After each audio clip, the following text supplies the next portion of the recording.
चलो बेटा, आज हम फिर कक्षा 10 की बात करते हैं। मैं आपको रस समझा चुका, इसमें हास्यरस और करुणरस, अलंकार मैंने बता दिया आपको, और मैं छंद भी आपको बता दिए। अब बात करते हैं किसकी, उपसर्ग की। बच्चे क्या करते हैं, कभी कभी उपसर्ग और प्रत्यय को एक ही समझ लेते हैं, अंतर समझते ही नहीं कि इसमें अंतर क्या है, लेकिन दोनों में अंतर है, ज्यादा नहीं है, नाम मात्र का अंतर है, थोड़ा ही अंतर है, ज्यादा बड़ा अंतर नहीं है। तो आज हम उसी अंतर, और जो बच्चे के अंदर जो कंफ्यूज होती है, मतलब जो चक्कर में पड़ जाता है बच्चा कि उपसर्ग क्या है या प्रत्यय क्या है, तो उसी अंतर को आज हम क्या बोलते हैं, दूर करेंगे कि उपसर्ग और प्रत्यय है कैसे। ठीक है, और ये क्या बोलते हैं, इसमें ही नहीं आता, ये आपका हाई स्कूल में भी होता है, हिंदी की बात कर रहा हूँ, और इंटर में भी होता है, और बहुत सारे कॉम्पिटिटिव जो एग्जाम हैं उनमें भी होता है ये। तो आपको बिल्कुल कंफ्यूज नहीं होना है कि उपसर्ग और प्रत्यय है क्या। तो मैं उसी कंफ्यूज को और उसी में जो बच्चे डर जाते हैं, दोनों को एक ही समझ लेते हैं, तो उस कंफ्यूजन को आज मैं दूर करने के लिए आपको बता रहा हूँ कि उपसर्ग होता क्या है, उपसर्ग और प्रत्यय में क्या अंतर है, उपसर्ग कैसे लिखा जाएगा या प्रत्यय कैसे लिखा जाएगा, या प्रत्यय क्या होता है या उपसर्ग क्या होता है, दोनों में मैं अंतर आपको बताऊंगा। चलिए हम बात करते हैं। तो सबसे पहले तो आप ये उपसर्ग लिखा हुआ देख ही चुके हैं कि उपसर्ग है ये। अब परिभाषा, परिभाषा आपको लिखनी नहीं है बेटा, याद करनी है, समझना है। वैसे परिभाषा मालूम नहीं करता है वो, लेकिन मैंने आपको याद करने के लिए ये लिखी कि जब आप याद कर लेंगे तो आपको क्या बोलते हैं, किसी तरह की कोई परेशानी या समस्याओं का सामना नहीं करना होगा। जब आप परिभाषा समझ जाएंगे तो आप स्वतः ही अपने आप ही उपसर्ग को लिख लेंगे कि उपसर्ग होता क्या है या कैसे लिखा जाएगा। तो चलिए हम सबसे पहले परिभाषा समझते हैं। चलिए, ये परिभाषा, हिंदी में उपसर्ग ऐसे शब्दांश होते हैं, यानी कि आपको पता है हिंदी हिंदी होती है, उपसर्ग ऐसे शब्दांश होते हैं जो किसी मूल शब्द के पहले, यानी कि जो किसी मूल शब्द के, जो किसी शब्द के पहले जुड़कर उसके अर्थ को बदल देते हैं या उसमें कोई विशेषता ला देते हैं। क्या होता है बेटा, उपसर्ग कहते हैं इनको। मैं दोबारा फिर बता रहा हूं, हर चीज मैं आपको दोबारा दोबारा बताता हूं। हास्यरस करुणरस की परिभाषा मैंने दोबारा बताई, छंद की भी मैंने परिभाषा दोबारा बताई आपको, और अलंकार की भी परिभाषा मैं दोबारा दोबारा बताता हूँ, और फिर उपसर्ग की मैं परिभाषा दोबारा दोबारा से बताने का प्रयास कर रहा हूं, ताकि आपकी समझ में ये चीज आ जाए, आपको दिक्कत नहीं हो, किसी तरह का कोई असुविधा का सामना नहीं करना पड़े इसको लिखने में या उपसर्ग को समझने में। चलिए, हिंदी में उपसर्ग ऐसे शब्दांश होते हैं, किसमें, हिंदी में। शब्दांश तो आप जानते हैं कि बहुत सारे शब्द होते हैं, ऐसे शब्दांश होते हैं जो किसी मूल शब्द के पहले, यानी कि कोई शब्द दिया है तो उसके मूल शब्द से पहले, यानी कि शब्द से पहले जो जुड़ते हैं, शब्द के जो पहले जुड़ते हैं उसके अर्थ को बदल देते हैं। यानी कि शब्द से पहले जुड़ गया तो उसके क्या बोलते हैं, अर्थ बदल गया, उसमें कोई विशेषता ला देते हैं। जैसे आपको पता है कि अधिक, अधि, अधि आप क्या है, उपसर्ग है, तो अधि, अधि प्लस करण, अधि में जब आप करण जोड़ देंगे तो क्या होगा, पहले अधि था, अब उसमें करण और जोड़ देंगे तो बेटा हो गया अधिकरण। तो अधि क्या है, अधि उपसर्ग है। और जैसे अप है, अप, अप, अप में मान और जोड़ देंगे तो क्या हो गया बेटा, अपमान, पहले अप था अब अपमान हो गया, तो ये अर्थ बदल गया, उसका बदलाव हुआ नहीं हुआ। इसी को बेटा क्या कहते हैं, उपसर्ग कहते हैं। मैं आपकी भाषा में बता रहा हूँ, बहुत सरल भाषा में, सबसे निचले स्तर की भाषा में, ताकि आपकी दिमाग में ये चीज गहनता से बैठ जाए, आपको किसी असुविधा या किसी दिक्कतों का सामना नहीं करना पड़े, ताकि आप उपसर्ग और प्रत्यय को एक ना समझे। समझ गया। मैं दोबारा बता रहा हूँ परिभाषा, फिर समझने की कोशिश करिए आप। तो परिभाषा समझ में, जितनी बार परिभाषा को पढ़ते हैं उतनी ही ज्यादा समझ में आती। परिभाषा एक दो बार या चार बार में समझ में नहीं आती कि परिभाषा क्या कहना चाह रही है, आपसे पहले उस गहराई से समझिए कि परिभाषा होती क्या है।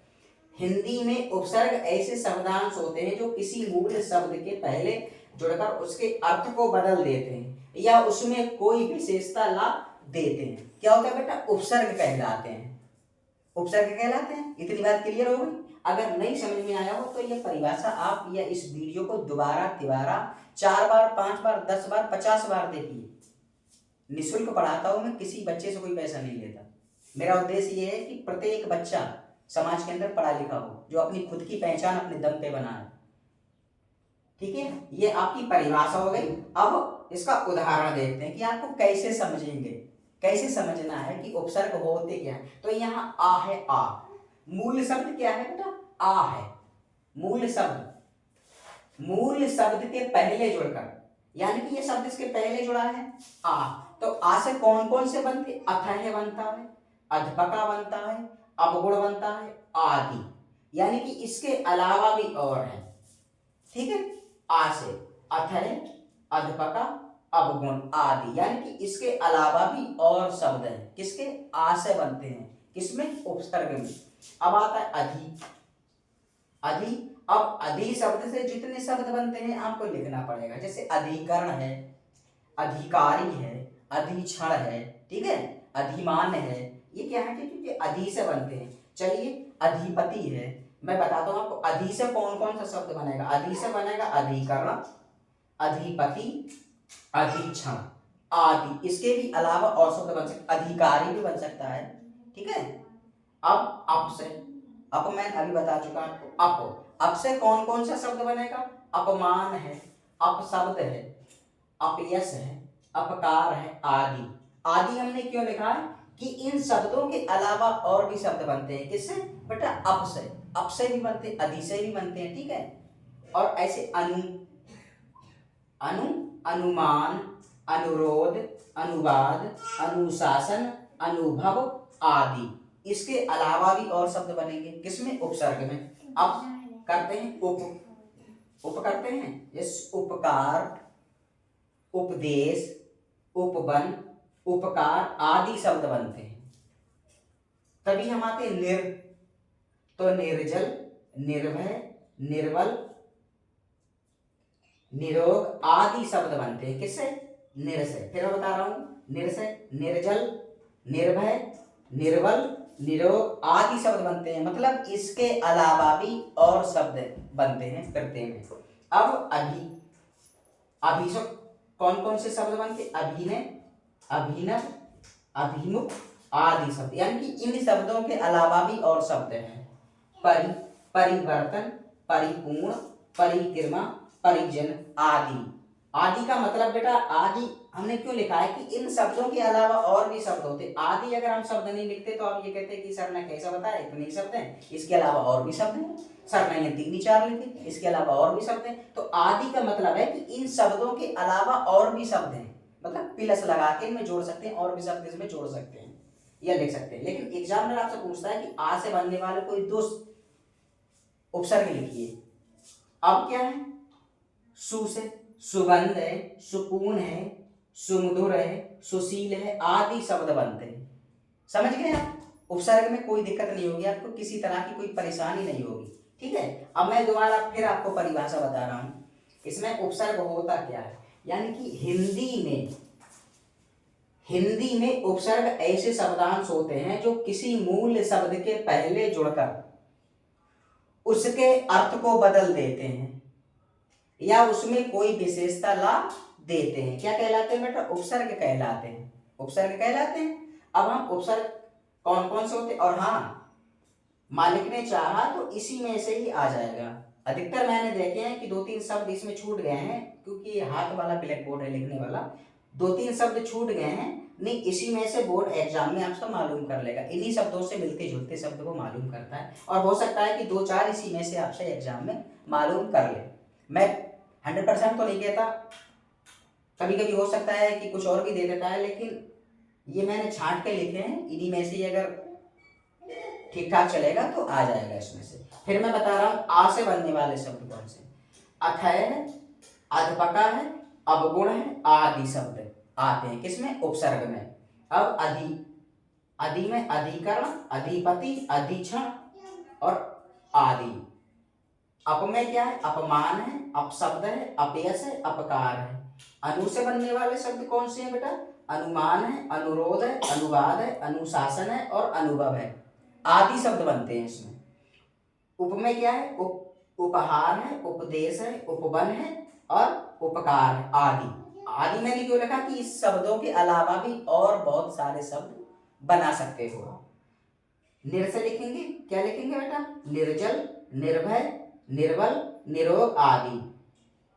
अभिनव, अभिनय, अभिनव, अभिमुख, आदि शब्द बनते हैं।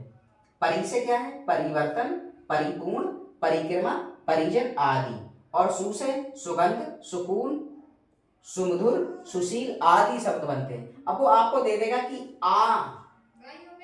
आ से बनने वाले उपसर्ग बताइए, किन्हीं दो उपसर्ग का नाम लिखिए। आ से बनने वाले उपसर्ग, तो आपको पता है आ से मैंने अथय बता दिया, अथबता बता दिया, अवगुण हो गया, अपयश भी हो सकता है बेटा, ठीक है। इसको ऐसे लिखना है तुम्हें, वो सॉरी अपयश नहीं होता है, अपमान हो, वो ना सॉरी, अब अथय अथवा हो सकता है, अथवा। तो ऐसे आपको लिखना है। आ से बनने वाले ऐसे अधि से मालूम कर सकता है, ऐसे अप से मालूम कर सकता है, अनु से मालूम कर सकता है, उप से मालूम कर सकता है, निर से मालूम कर सकता है, अभि से मालूम कर सकता है, परि से मालूम कर सकता है और सु से मालूम कर सकता है। इसमें कंफ्यूज होने की या चक्कर में पड़ने वाली कोई बात नहीं थी। बहुत से बच्चे डर जाते हैं कि उपसर्ग और प्रत्यय होता क्या है, लेकिन उसमें कंफ्यूज होने की जरूरत नहीं है, आप समझ जाएंगे। और शायद मैं आशा करता हूँ, आपसे उम्मीद करता हूँ कि आप ये उपसर्ग समझ गए होंगे। अब हम अगली वीडियो किसकी बनाएंगे बेटा, प्रत्यय की बनाएंगे। और प्रत्यय आप उपसर्ग समझ गए, उपसर्ग में क्या होता है, शब्द से पहले लगता है, और प्रत्यय में क्या होता है बेटा, शब्द के बाद में लगता है। फिलहाल अभी हमने उपसर्ग पढ़ाया, उपसर्ग पे ही बात करते हैं, प्रत्यय की बात हम अगली वीडियो में करेंगे। तो कंफ्यूज होने की आवश्यकता नहीं है आपको, और मेहनत से लगन से पढ़ाई करिए आप। क्यों कि जितना आप पढ़ेंगे, जितनी आप गहराई में जाएंगे, उतना ही आपको ज्ञान मिलेगा। जब आप किसी भी चीज की ज्यादा तह तक, सतह तक, यानी कि गहराई तक पहुंचे, समुद्र में आप जाइए, जितनी गहराई में जाएंगे वहां से आपको उतना ही सारा ज्ञान या कुछ ऐसी चीज आपको मिलेंगी जो बहुत सुविधादायक होती हैं आपकी। तो घबराना बिल्कुल नहीं है कि उपसर्ग ये है और प्रत्यय वो है, कुछ नहीं है, बस सब मन का खेल है, समझने की बात है। अगर आप समझ जाते तो ठीक है, और अगर नहीं समझते किसी कारणवश तो ये कमी है, आपको बहुत बड़ी कमी हो जाती है एक दिन। आप ये ना समझे कि इसे छूट जाएंगे, नहीं, पढ़ाई से कोई नहीं छूट सकता है। पढ़ाई में आजीवन आप कुछ ना कुछ सीखते ही रहते हैं। हम कहें या हम बोले आपसे कि हमें पूर्ण ज्ञान है, बिल्कुल नहीं। हमें आज इतना ज्ञान, हो सकता है कल कुछ और बात सीखने को मिल जाए, परसों कुछ और बात सीखने को मिल जाए, या आज हमें जो ज्ञान है हो सकता है अगले दिन इससे ज्यादा होगा, उससे अगले दिन इससे ज्यादा होगा, उससे अगले दिन इससे ज्यादा होगा। तो व्यक्ति आजीवन संसार में कुछ ना कुछ सीखता रहता है। कोई व्यक्ति पूर्ण नहीं है कि वो कह दे कि हमें पूर्ण ज्ञान है, बिल्कुल नहीं। व्यक्ति आजीवन कुछ ना कुछ सीखता रहता है, और सीखेगा ही वो। कब तक, जब तक वो मृत्यु को प्राप्त नहीं होता है। ये हिंदी है, हल्के में मत लीजिए, ना ही हिंदी कठिन है, ना ही मैथ कठिन है, और ना ही साइंस कठिन है, और ना ही इंग्लिश कठिन है, और ना ही ये सरल है, ना हिंदी सरल है, ना मैथ सरल है, ना इंग्लिश सरल है, और ना साइंस सरल है। कोई भी विषय आप जब तक पढ़ोगे नहीं, जब तक उसका मन से चिंतन, गहन अध्ययन नहीं करोगे, वो कठिन ही लगेगा। जिस दिन आप उसको गहराई से पढ़ने लगोगे, वो आपको कठिनता से सरलता की ओर लगने लगता है। लेकिन पढ़ना पड़ेगा इसको। कोई चीज अगर आप पहली बार पढ़ते हैं तो थोड़ी कम समझ में आती है, दोबारा उसको पढ़ते हैं पहली बार से ज्यादा समझ में आती है, दोबारा उसको पढ़ते हैं तो तीसरी बार से ज्यादा समझ में आती है, जब चौथी बार आप पढ़ते हैं तो तीसरी बार से ज्यादा समझ में आती है। लेकिन पढ़ना पड़ेगा। आप जितना ही पढ़ोगे, जितना ही इसका गहन अध्ययन करोगे, उतनी ही ज्यादा ये आपकी समझ में आएगा। और जो चीज एक बार समझ में आ जाती है वो दोबारा बच्चा भूलता नहीं है, काफी लंबे समय तक याद रहती है, वो भूलने वाली कोई बात नहीं है। और आप ये भी जानते हैं शिक्षा ही ऐसा साधन है जो आपकी परेशानी को दूर कर सकती है। एक शिक्षा ही ऐसा माध्यम है, ये साधन है जिसको आप हासिल करके बहुत सारी ऊंचाई तक पहुंच जाएंगे, अगर गहन अध्ययन करेंगे, मन से आप पढ़ाई करेंगे तो। ठीक है, आई होप ये वीडियो आपको पसंद आई होगी। हम अब अगली वीडियो, ये उपसर्गी की वीडियो है, और अगली वीडियो हम प्रत्यय की बनाएंगे। तब तक के लिए ये वीडियो, अगर आप यूट्यूब पे हैं तो हमारे वीडियो को सब्सक्राइब करिए, और इंस्टाग्राम पे भी हम आते हैं, इंस्टाग्राम पे हमें फॉलो करिए और एक लाइक करिए।